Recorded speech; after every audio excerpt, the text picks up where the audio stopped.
Wind drove a sheet of red dust across the dead grass as Elias Creed rode toward the lonely rise where his ranch once stood. The sky was a wash of fire behind him, fading into a cold blue, dying toward night. The land stretched silent as a graveyard. No voices, no cattle, no smoke from distant homesteads. Only the groan of the wind and the creak of his saddle leather spoke in the emptiness. His horse, a dark Mustang scarred from miles of hard travel, tossed its head and snorted. Elias slowed to a halt at the rise and stared down at what was left of his land. Fences broken, barn roof caved in, windmill frozen, porch half-rotten. The rancher he built with his own hands, now a carcass of wood and nails. He dismounted. Boots hit the dry ground. The dust of forgotten years rose around him. He didn't speak, didn't sigh, didn't curse. Just watched the place he once called home, jaw locked tight beneath the edge of shadow cast by his hat. The sun kept falling, stretching darkness across the valley. Coyotes yipped somewhere far away. The grave markers near the west hill, 3 of them, caught the fading light. He didn't look at them long. A whisper of movement caught his attention. Smoke, thin, faint, curling from the chimney of his ranch house. He narrowed his eyes. No one had any right to be here. No one had permission to step foot on this land. He hadn't been gone that long. 5 years wasn't long enough for the world to forget who this place belonged to. Someone was living here. Elias moved silently. He led the horse off the ridge and tied it to a weather-bent mesquite tree. His saddlebag stayed strapped, but his Winchester came with him. He walked in a half-crouch, growing smaller in the shadows as night fell. Coyotes stopped yipping, like they sensed something coming. He reached the porch. A hinge squealed in the wind. Wood moaned under his step. His palm brushed the door, then froze. Footprints in the dust. Small, bare, narrow feet. A woman? He pushed the door open slow. The hinges screamed a long, tired cry. Inside, darkness. A single lamp burned low on the table. Someone had been here not long ago. The fire in the hearth glowed like a dying heartbeat. A tin pot sat near the coals. The smell of rabbit stew drifted through the room. He raised his rifle, listened. The house breathed like something alive. Floorboards stirred somewhere deeper inside. A soft sound. A voice? No breathing. Someone holding it in? He stepped forward, careful. Shadows crawled along the walls. He passed the kitchen, swept corners with a rifle muzzle. Pot. Spoon. Only one bowl set. One tin cup. Someone living alone. A board creaked behind him. He turned in an instant, rifle up, hammer cocked. A figure stood in the doorway. A girl, not more than 20, pale as moonlight, barefoot, long hair tangled around her face. Her dress was torn at the skirt and tied at the waist with rope. Her eyes were wild, wide, unblinking. Fear lived in them. Fear and something else. She didn't flinch when he aimed at her. She stared straight into him like she already knew who he was. He held his breath. So did she. Who are you? Elias said. His voice came out like gravel. She didn't answer, didn't blink, didn't tremble. Her voice, when she finally spoke, was low, controlled, not a plea. You're going to sleep with me tonight. The words seemed to freeze the air between them. Elias didn't lower the rifle. Her face didn't change. Her voice didn't soften. You'll stay in this house tonight, she continued, each word steady. You'll sleep inside, because if you go back out there, if you camp in the open, they'll find you, and they'll kill you just like they killed the others. Elias didn't shake, didn't show surprise, but in the pit of his gut, he felt it. Someone else had been here. I asked who you are, he growled. She stepped slowly into the light. She didn't lift her hands. She didn't make a single hostile movement. But she also didn't act like a woman asking for help. I don't care who you think you are, she said, or why you came back. This house isn't empty anymore. Her eyes flicked to the rifle and back to his face. You can shoot me if you want, but you'll still die before sunrise if you leave. Elias didn't lower the gun, but something changed in the air. What killed the others? He asked. She looked past him toward the door, toward the night outside. Men, she said. Men who don't stop. Men who follow tracks until there's nothing left but blood in the dirt. They came 3 nights ago. They'll come again. How many? 6, maybe 7. Hard to tell when they scatter. His eyes narrowed. That kind of hunting didn't belong to ranch thieves or whiskey drifters. That was trained pursuit. He saw it in her face. She told the truth. Without a word, he lowered his rifle, but didn't uncock the hammer. "You're living here," he said. She nodded. "My land," he said. "No," she said calmly. "Not anymore." He stepped closer. She didn't back away. "You alone?" he asked. "Yes." "You expecting someone?" She shook her head. "Nobody comes here on purpose." He studied her. Dirty, exhausted, yet alert. A survivor. She had slept in this house like she was preparing for war, ready to run at any moment. "Name," he said. She hesitated. "Mara," she said at last. No last name. He didn't give his either. "You know how to use a gun, Mara?" "I know how to stay alive." She moved past him like she belonged here. Like this was her home, and he was the intruder. She went to the pot by the fire, stirred it, and spoke without looking at him. "Eat if you want. Then bar the doors." Elias didn't move. "What makes you think I'm staying?" he asked. She glanced over her shoulder. "Because," she said, "I lit that fire on purpose. Someone would see it. Someone would come. If it wasn't you, it would be them. And you don't look like them. How do you know who I am?" "I don't," she said. "But I know your boots aren't stamped with steel spurs." His eyes flickered. Steel spurs. That sign wasn't random. That meant something. "Who are they?" he asked again. "The ones coming," she said. "They call themselves the Hollow Spurs." He froze. He knew that name. That was no outlaw rumor. That was something worse. She looked him dead in the eye. "So," she said, "are you sleeping inside or not?"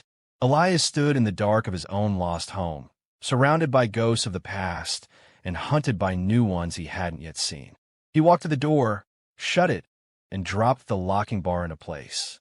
The wind screamed outside, carrying a warning across the lonely desert. Night had come to Red Bluff, and death was riding with it. Rain hadn't touched the land in months, yet thunder rolled somewhere beyond the hills. Elias Creed sat at the table, jaw tight, watching the girl move through his kitchen like a shadow that had learned to breathe. Mara didn't glance at him, didn't fear him, didn't trust him either. She moved with purpose, silent but alert, every motion controlled, like someone who had learned to live without safety. She poured stew into 2 tin bowls. Steam rose between them. "You going to tell me why you chose my place to hide?" Elias asked. She didn't answer. He waited. She didn't speak. He frowned. "You know who I am?" "No," she said. "But I know men who don't ask questions usually have something to hide." He stared at her. She lifted her bowl and sat across from him as though she had always belonged there, as though this table had been hers first. "You light that fire to draw them in?" Elias asked. "I lit it because I was cold," she said. "I've been cold every night since I buried my father." The words landed heavy, matter of fact, not weeping. She didn't break when she said them, didn't tremble, just kept eating. Elias leaned back. "You've buried him?" "With my hands," she said. "I didn't have a shovel." He studied her. She didn't blink. "What happened to him?" he asked. She didn't answer at first. Her eyes drifted toward the lamp flame. "Same thing that happens to anyone who gets in the way of the Hollow Spurs." Elias looked toward the window. The night beyond it was black. Too black. Watching black. He spoke low. "You got family?" She shook her head. "Not anymore." "Anyone looking for you?" Her spoon paused. Her eyes were distant. "Haunted. That's the problem," she whispered. "Too many." The wind rattled the broken window pane. Elias watched the shadows. Mara watched him watch them. "You said they'd come back tonight," he said. "Why?" "Because I ran," she said. "And men like them don't let go of what they think they own." He set a spoon down. "That what you were to them? Property?" She lifted her eyes to his. "No, something worse." The crackling fire was the only sound between them. Elias spoke again. "You said 6, maybe 7. Her expression hardened. "Men like them don't ride alone. They'll have a tracker. Might send him first." Elias studied her face. She was too calm, too calculating. She had been hunted long enough to memorize the rhythm of pursuit. He rose and crossed the room. He shut the lamp off with a flick of his fingers. Darkness fell thick and immediate. Mara didn't panic. She kept eating. "You afraid of the dark?" he asked. "No," she said. "Good," he muttered. "Light gets you killed." He moved through the room like he had already memorized it. Barely a sound betrayed him. Mara watched him reinforce the windows, secure the doors, dampen the fire until it gave only low heat instead of flame. He checked the rifle, broke it open, reloaded. He handled bullets like a man who had done it too many times and didn't want to remember why. "You're not a rancher," she said quietly. He didn't respond. Nobody handles a gun like that unless they've had to use it. He still didn't respond. "Who were you before this?" she asked. He met her eyes. "Nobody." She studied him. "That a lie?" "Yes." She almost smiled, almost. A noise outside cut through the silence. Elias froze. Mara did too. Hoofbeats. Slow. Distant. Growing closer. The two of them moved to the window. Elias crouched low, peering through a crack. Moonlight pulled itself across the sand. A lone rider moved along the ridge, dark coat flapping like a vulture's wings. He wasn't approaching the house. He was circling, scouting, reading tracks. "The tracker," Mara whispered. Elias watched the rider lift something to his eyes, spyglass. "He's looking," she said, "but he won't come yet. He's waiting for the rest." Elias lowered the Winchester. His jaw tightened. "Why didn't he come himself?" he asked. "If they're hunting you." Mara stared out the window. "They don't want me dead." He turned. "Why?" "I know something," she said. "Something that can destroy them." "What?" She shook her head. "Not tonight." He stepped forward. "I'm not playing guessing games." Her eyes locked on his. "Then don't." Silence cracked between them. She didn't flinch. He didn't back down. Outside, the tracker circled again, patient as a wolf waiting for weakness. Elias moved back to the table. He spoke without looking at her. "You're hiding something in this house." Her spoon paused halfway to her lips. She set it down. "You searched it," she said. "No," he replied. "I will." Her eyes narrowed. "You won't find anything." He leaned forward. "You're hiding something. You chose this place. You were waiting for someone. You're not scared enough for someone running. You got purpose. People with purpose don't run. They move." She stared at him for a long time. Firelight stretched between them. Finally, she whispered, "I came here because your place was the last one they'd search." "Why?" he asked. She held his gaze. "Because this ranch belonged to a man they fear." He didn't react, but a storm boiled behind his eyes. "Name," he demanded. She said it slow. "Careful. Powerful." "Elias Creed." He didn't move. Didn't breathe. She continued. "They think you're dead. Killed in the Dragoon Pass massacre. But I knew they were wrong. I followed your trail here. I knew eventually you'd come back home." Elias rose from his chair, eyes cold as winter steel. "How did you know my name?" She didn't answer. "You didn't just stumble into my home," he said. "You hunted me." "Not hunted," she said. "Waited. Because you're the only man alive who can kill Colonel Royce." The name slammed through the room like a loaded rifle cracking open. Royce. He hadn't heard that name in years. Elias didn't speak. Didn't ask. He just looked at Mara with something new in his eyes. Something darker. Her voice dropped, barely a whisper. "I'm not here by chance, Elias Creed. And neither are you." A long moment passed. Then, a gunshot tore through the window. Wood splintered above Mara's head. She dropped low. Elias spun, grabbed her by the shoulder, dragged her to the ground. Another gunshot. Glass shattered. The hollow spurs had found them. Elias chamber round. Mara reached for a hidden revolver behind a loose board. He glanced at her. She met his eyes. This time, there was no distrust. Only war. "Looks like we're not sleeping tonight after all," Elias said. Outside, riders formed in the darkness. Inside the house, a dead legend awakened. And the hunt truly began. Gunfire ripped through the walls. Elias ducked low, dragging Mara with him as bullets shredded the table to splinters. Glass shattered across the floor. The air choked with gun smoke and dust. "They're testing distance," Elias growled, "finding angles before they rush." Mara slammed a fresh cylinder into her revolver. "Then we make it costly." Elias slid across the floor, kicked the back door open with his heel, and fired into the darkness. 2 quick shots. A horse screamed, and a rider toppled. "That's 1, Elias muttered. 6 left, Mara counted coldly. Hooves thundered outside. The hollow spurs rode in a tight formation, faces masked with black cloth, iron spurs flashing on their boots. Their sigil, An empty horseshoe, burned into leather vests and gun belts. But worse than their mark was their silence. No war cries, no yelling, just death moving with discipline. They don't ride like bandits, Elias muttered. Because they're not, Mara answered, pressing her shoulder to the wall. They follow orders. Elias glanced at her. From Colonel Royce. Mara nodded. Lightning cracked across the sky without rain. White flashes carved the ridges in jagged pieces. Shadows moved everywhere. Elias could feel the noose tightening around the ranch. He kicked a crate aside and exposed a hidden hatch beneath the floorboards. He tore it open. Down, he ordered. Mara froze. No, we stand. We die if we stay above ground. We die if we run blind. He shoved his rifle into her hands. Trust me. Her jaw locked, but she moved. They descended into the dark crawl of the storm cellar. Elias closed the hatch overhead just as bullets tore through the ceiling. Dirt rained down. Wood shattered. The cellar was small and narrow, packed with tools and a few dusty jars of preserves long since spoiled. Mara lit a stub of candle. The flicker danced on Elias's face, hard as carved stone. You lied, she said flatly. He didn't answer. You said you didn't know Royce. He checked ammunition. Calm. Focused. I never said that. You knew his name. Everybody knows Royce. Not like you do.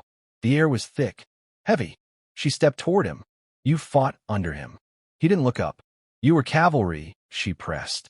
5th Division. Frontier Regiment. Dragoon Country. That's who buried their dead without names. That's who followed Royce. He said nothing. You were part of the Apache Wars, she said, her voice barely above a whisper. He stopped loading shells. Silence swelled. He finally lifted his gaze to hers. The ghosts in his eyes were darker than the cellar. I was part of a lot of wars, he said. No, she said. Not a lot. One. She reached into her pocket and pulled out a folded paper. She tossed down the dirt between them. Elias stared at it. A newspaper cutting. Years old. Yellowed. Creased from being read too many times. The headline burned like a brand. The Ghost of Dragoon Pass. Cavalry scout wanted for treason and murder. Below it, an artist's sketch. Hard eyes. Crooked nose. Scar along the jaw. Elias Creed. Mara watched him. You were their best tracker, she said. Their best killer. Royce sent you when he wanted something found or erased. He picked up the paper, stared at it a moment, then crushed it in his fist. That story's not true, he said. Parts of it are. He didn't deny it. She stepped closer. You refuse his last order. That's why he hates you. That's why he wants you dead. You saw what he did at the canyon. His voice was low, rough. No one survived Dragoon Pass. You did, she said, and so did the truth. He looked at her sharply. She pulled something else from her coat, a small leather pouch. She loosened the drawstring and spilled its contents into her palm. Old, brittle papers, sealed with a military crest. Elias stiffened. Where'd you get that? He asked. My father dug them up, she said. He found them buried in a chest at a place called Dead Man's Canyon. Elias stepped forward, blood pounding. That canyon was destroyed, he said. Royce burned everything. He missed something, she said. He missed these. She handed him one document. Elias opened it with shaking hands. Orders. Signed and stamped. Not forged. Classified authorization. Removal of Apache villages. No prisoners. Direct command. Colonel Abraham Royce. Below that, another signature. Elias Creed. His throat became iron. He had signed it. He had followed Royce. He had ridden under his command. And he had buried that truth with the rest of the dead. I didn't know, Elias muttered. You signed it, Mara said. I didn't know what he ordered until it was done. Elias snapped. His voice cracked. Emotion broke through. He said it was a raiding camp. He said hostiles. Her gaze hardened. It was families. He closed his eyes.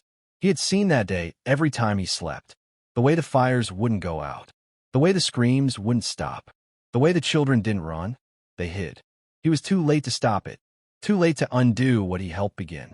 He met her eyes again. She saw the guilt inside him, raw and bleeding. So that's who you are, Mara said. No, he whispered. That's who I was. The ground shook above them, boots landing heavy. Elias snapped out of it. He handed the papers back.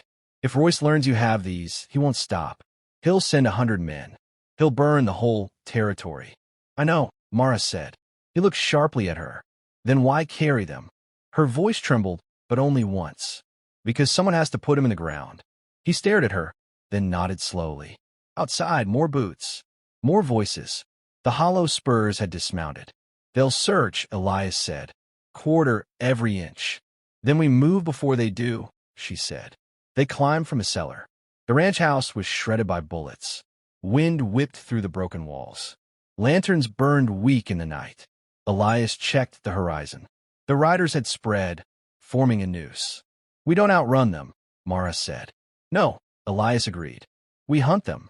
They moved together through the ruins of the ranch, gathering supplies. Mara took a shotgun. Elias slung his rifle. They moved like two people who had already buried too much of their past to fear the grave. He looked at her. You ever kill a man before? She met his eyes. Not yet. He nodded. You will tonight. She didn't look away. I know. They slipped through the back of the house, into the black of night, disappearing into a world made of dust, blood, and unfinished vengeance. Thunder rolled without rain. The desert night lay black as a gun barrel, and Kane Hollis stood at the edge of his burned fence line, eyes fixed on the approaching riders. 8 of them, Slaughter's men. The iron smell of oiled gunmetal hung in the air. Beside him stood Mara, dirty, bruised, boots unlaced, wind tugging her long hair behind her. Her chin was raised, eyes wild but unbroken. She held the Winchester Kane had given her, knuckles white around the stock. Get inside, Kane muttered. No, her voice held iron now. Not tonight. The riders slowed, hooves crunching through ash where grass used to grow. Lanterns swung from their saddles. Their laughter was slow, confident, the sound of men who had never once paid for what they'd done. The lead rider, Caro, Slaughter's lapdog, spat into the dust. Well, Kane Hollis, the ghost who came home. Kane said nothing. The boss figured you might crawl back here, Caro said, grinning. Didn't expect you to bring a girl, though. Didn't think you had it in you no more. Mara lifted the rifle an inch. I'm not a girl. Caro laughed. That's so? Where are you then? A survivor. She said it plain, quiet, like a confession sharpened into a blade. Caro shrugged and raised his hand. The riders stopped in a loose circle. They didn't draw, not yet. They want to show first. You know why we're here? Caro called. The ranch is gone. The cattle are gone. You should have stayed gone too. But you came back and now. Kane stepped forward. Slaughter killed my brother. Caro smirked. Your brother made mistakes. Boss corrected them. That why you hunted Mara too. She make a mistake. Silence. Caro wiped the smirk off his mouth. She shouldn't have run from what she owed. Mara's voice ripped out like a shot. I didn't know Slaughter anything. He took me. Caro leaned on his saddle horn. Nobody's listening to your crying, girl. That was when Kane drew. Not slow. Not fast. Just certain. Gun clearing leather. Muzzle flashing once. Caro fell out of the saddle like a sack of blood and bones. His horse bolted. For a moment no one moved, shocked that a ghost could still kill a man that clean. Take cover. Kane barked. He shoved Mara toward the ruined boundary wall as gunfire exploded. Sparks cracked off stone. Bullets chewed empty troughs and splintered old fencing. Mara hit the ground hard, rolled behind a broken beam. She returned a shot, eyes narrowed, breath steady. Kane fired twice, ducked, then rolled behind an overturned wagon. A bullet grazed his arm. Another punched into the wheel inches from his face. He scanned. 7 riders now. For had dismounted and were spreading wide. Others fired from horseback, tried to box them in. They were good. Coordinated. Wolves closing a kill. He needed to move. Mara, he called. Left side. Red bandana. Drop him. She didn't hesitate. She rose just high enough to sight the rider Kane met. One breath. Her finger squeezed. The shot caught the bandana rider under the eye. He never hit the ground.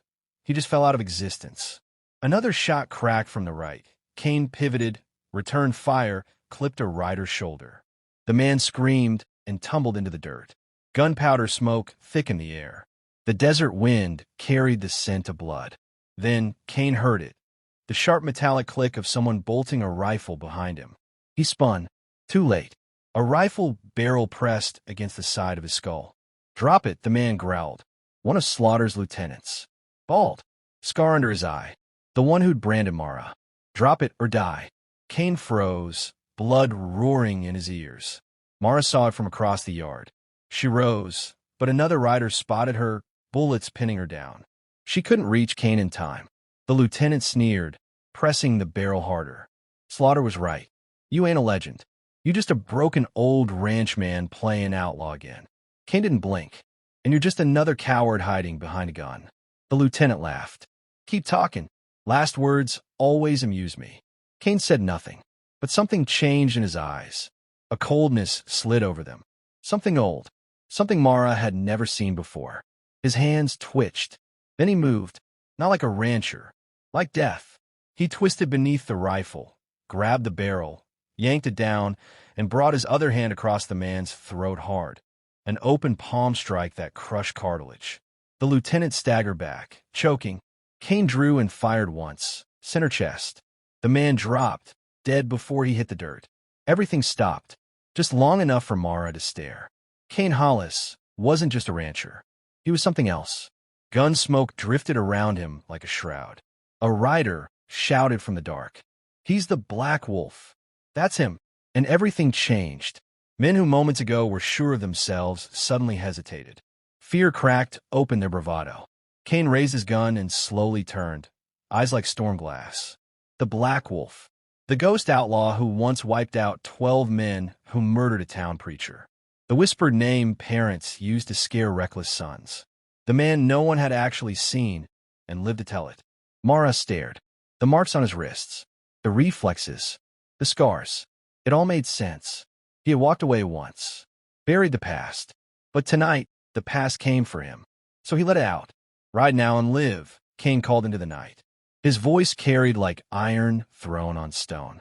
"Stay, and I bury every last one of you." One rider bolted. Another followed. The rest stayed, loyal to Slaughter. Too scared to run, but too proud to leave. Kane holstered his pistol and picked up the dead lieutenant's repeater. He racked it once. The sound echoed through the dark. Mara moved to his side. "They'll go back for Slaughter," she said. "I know. They'll bring him here. I know." She stared down the black road beyond. "Then we end it." Kane's jaw tightened. "Then we end it." They waited in silence. Minutes passed. Then hoofbeats thundered again, this time heavier. Slaughter came with 6 of his best. Big men, cold eyes, long coats, guns low. The leader rode in front.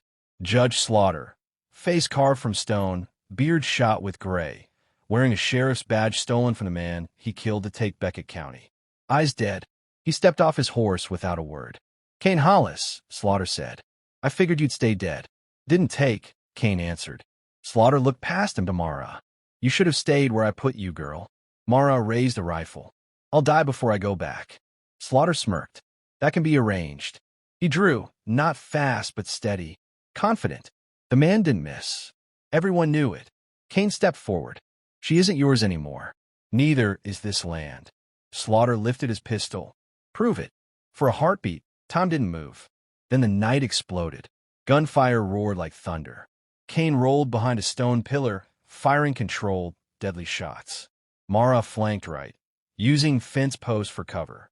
Slaughter's men returned fire, but Kane's precision broke their line fast. One dropped with a bullet through his sternum. Another collapsed screaming as Mara's shot shattered his knee. Slaughter advanced through it all. Calm, unstoppable. He fired once. Kane's shoulder exploded with pain. He fired again. Mara's rifle was shot clean out of her hands, spinning into the dirt. She dove behind the water trough as bullets tore into the wood around her. Kane ducked as Slaughter's shot chipped stone inches from his head. Kane's pistol clicked empty.